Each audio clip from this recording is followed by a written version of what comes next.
नमस्कार दोस्तों, international organisation की सीरीज में डब्ल्यूटीओ के बारे में बात करेंगे। डब्ल्यूटीओ एक ऐसा इंटरनेशनल ऑर्गेनाइजेशन है जो अक्सर कर न्यूज़ में रहता है। ठीक है, डेली एडिटोरियल्स में हर दूसरे तीसरे दिन डब्ल्यूटीओ की बात हो ही जाती है। करंट अफेयर्स में भी डब्ल्यूटीओ डोमिनेंट रहता है। कहीं ना कहीं पिछले कुछ सालों में इंडिया की जो डब्ल्यूटीओ के साथ डीलिंग्स रही हैं, कहीं ना कहीं इंडिया के फेवर में रही हैं, कहीं ना कहीं इंडिया के अगेंस्ट में रही हैं। आरसीईपी जैसे ऑर्गेनाइजेशंस के आने से डब्ल्यूटीओ की रेलेवेंस किस हद तक बढ़ेगी, कम होगी, तो इन सब चीज़ों के बारे में थोड़ी बातें हम लोग यहाँ पे देखेंगे। तो वर्ल्ड ट्रेड ऑर्गेनाइजेशन का एक इंट्रोडक्शन, कैसे ये डब्ल्यूटीओ इवॉल्व हुआ, कैसे बना, इसके ऑब्जेक्टिव्स क्या क्या है, इसका गवर्नेंस कैसे होता है, डब्ल्यूटीओ का दुनिया को कंट्रीब्यूशन क्या है, डब्ल्यूटीओ का इंडिया को कंट्रीब्यूशन क्या है, इंडिया का डब्ल्यूटीओ के साथ कब कब इन्वॉल्वमेंट है, लेसन फ्रॉम कोविड-19, इन सब चीज़ों को देखेंगे। अब देखिए, पीपीटी थोड़ी बड़ी है, 17 स्लाइड्स की पीपीटी है, तो एक वीडियो में तो ये टॉपिक कवर नहीं हो पाएगा। मैं 2 वीडियोस में इस टॉपिक को कवर करूंगा। मेरे लिए आपको होलिस्टिक तरीके से चीज़ें बताना ज़्यादा इंपॉर्टेंट है, ना कि 10 मिनट में एक बड़े से टॉपिक को मसालेदार तरीके से ख़त्म कर देना। तो थोड़ा पेशेंट रहिए। ये वीडियो, ये जो एग्जैक्टली टॉपिक है डब्ल्यूटीओ, ये 2 भागों में कवर होगा। तो अगर डेफिनेशन देखें डब्ल्यूटीओ की, तो basically this is an intergovernmental organization जो कि देशों के बीच में इंटरनेशनल ट्रेड को रेगुलेट करता है। As simple as that. ये वर्ल्ड ट्रेड ऑर्गेनाइजेशन नाम से आप समझ सकते हो कि इंटरनेशनल ट्रेड को रेगुलेट करने वाला ऑर्गेनाइजेशन है। ऑफिशियली ये कमेंस कब शुरू हुआ, डब्ल्यूटीओ ऑफिशियली कब बना, ये बना 1 जनवरी 1995 को। किसके अंदर? मराकेश एग्रीमेंट के अंदर। कितने नेशंस ने इसको साइन किया? 123 नेशंस ने इसको साइन किया 15 अप्रैल 1994 को।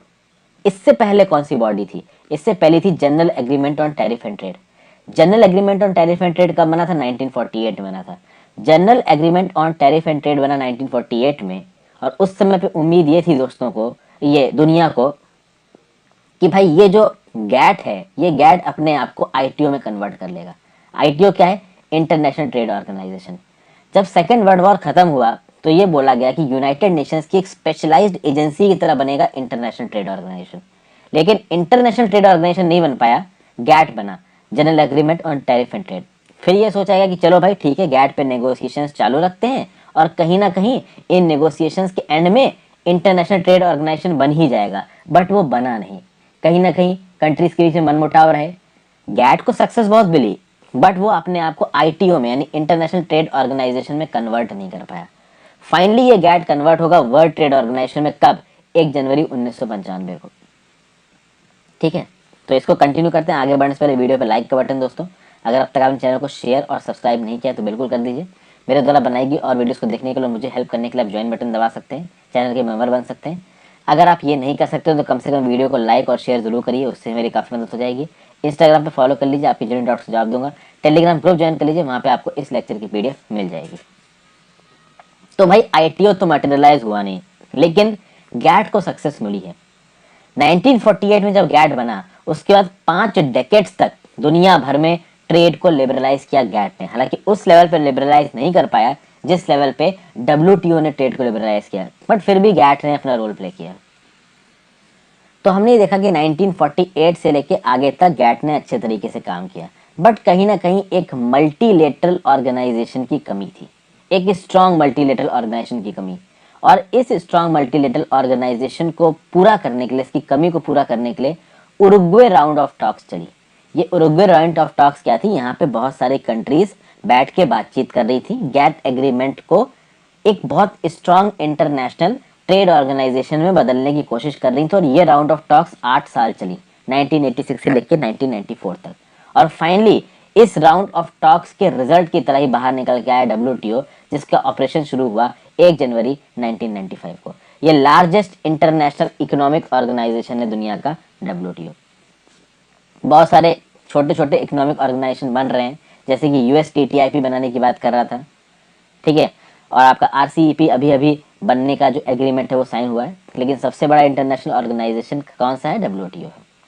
अच्छा, अब बात की जाए दोस्तों, तो डब्ल्यूटीओ के आने से पहले बहुत बातचीत हुई है, और ये बातचीत हुई है कि भाई गैट के सक्सेसर ऑर्गेनाइजेशन कैसे बनाया जाएगा।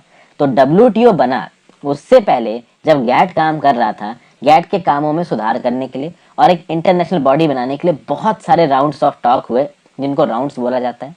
इन राउंड्स ऑफ टॉक को अलग अलग नामों से जाना जाता है। जो 3 सबसे फेमस गैट सेशंस हैं जिनको आप राउंड्स ऑफ टॉक्स बोलते हो, वो है Kennedy round of talk, Tokyo round of talk, Uruguay round of talk. Uruguay round of talk सबसे ज़्यादा इंपॉर्टेंट हो जाता है क्योंकि 1986 से 1994 तक ही चला और फाइनली इसके बाद डब्ल्यूटीओ बनता हुआ नजर आएगा।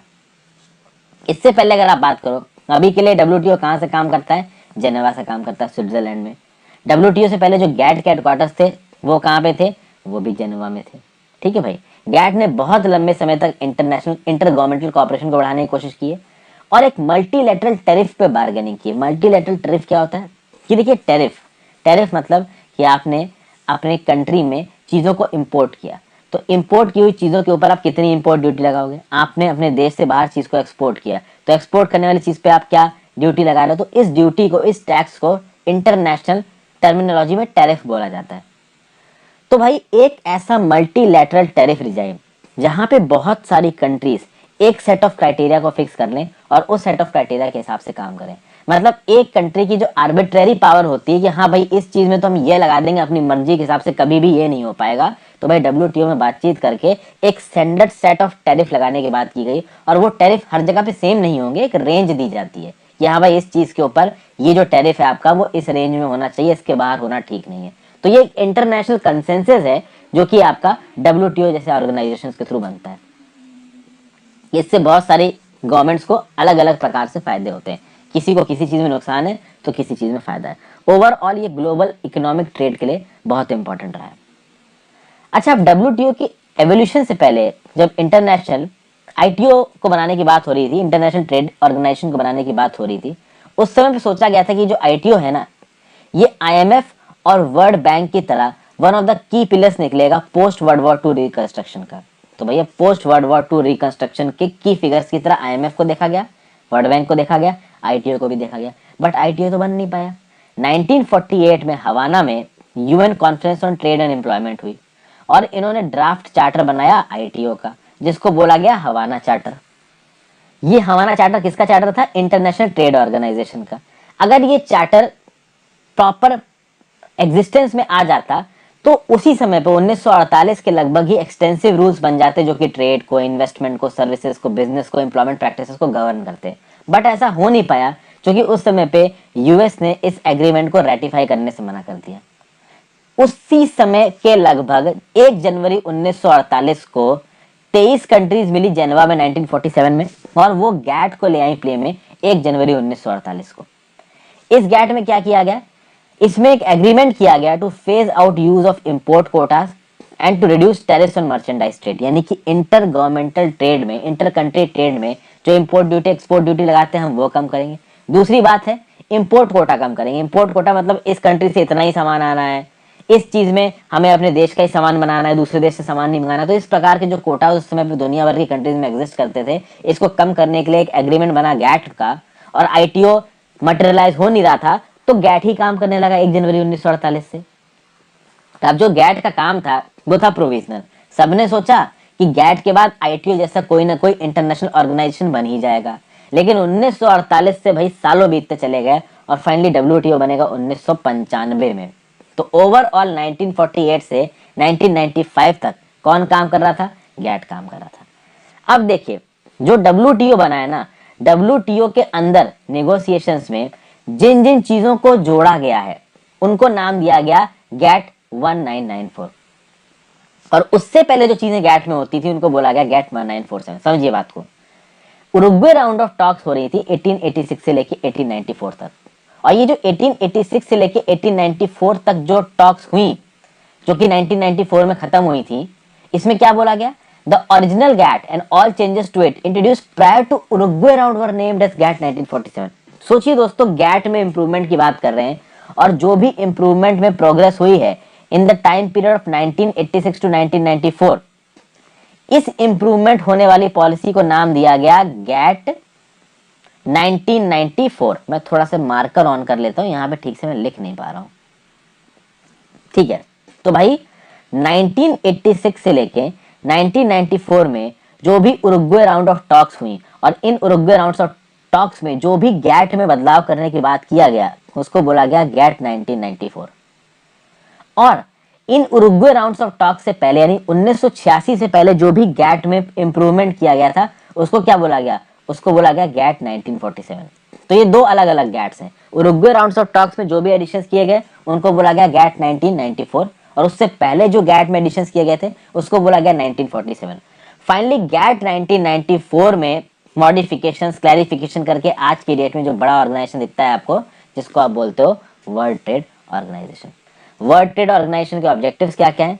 To set and enforce rule for international trade, एक ऐसा फोरम प्रोवाइड करना जहां पे नेगोशिएट किया जा सके, मॉनिटर किया जा सके ट्रेड लिबरलाइजेशन को, ट्रेड डिस्प्यूट्स को दुनिया भर की कंट्रीज के बीच में रिजॉल्व करना, डिसीजन मेकिंग प्रोसेसेस में ट्रांसपेरेंसी लेके आना, मेजर इंटरनेशनल इकोनॉमिक इंस्टीट्यूट्स के साथ कोऑपरेट करके ग्लोबल इकोनॉमिक मैनेजमेंट करना।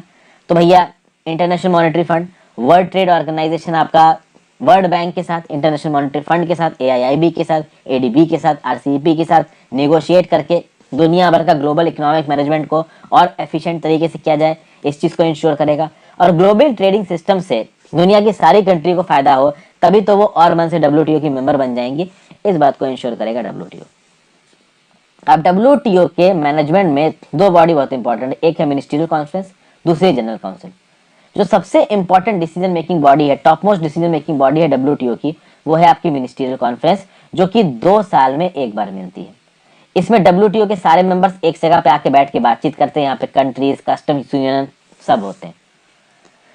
फिर भाई मिनिस्ट्रियल कॉन्फ्रेंस बहुत इंपॉर्टेंट डिसीजंस लेती है, मल्टीलैटरल ट्रेड एग्रीमेंट से रिलेटेड जो भी की डिसीजंस है वो मिनिस्ट्रियल कॉन्फ्रेंस ले सकती है। बट मिनिस्ट्रियल कॉन्फ्रेंस में एक प्रॉब्लम है, ये 2 साल में एक बार मिलती है, तो डेली मर्रा के कामों के लिए मिनिस्ट्रियल कॉन्फ्रेंस इन्वॉल्व नहीं कर जा सकती, तो कौन इन्वॉल्व होता है? General council. मिनिस्ट्रियल कॉन्फ्रेंस के बाद अगर डब्ल्यूटीओ की कोई highest level decision making body है जो कि जेनेवा में बैठती है, जो डब्ल्यूटीओ के हेडक्वार्टर्स हैं, वो है आपकी जनरल काउंसिल।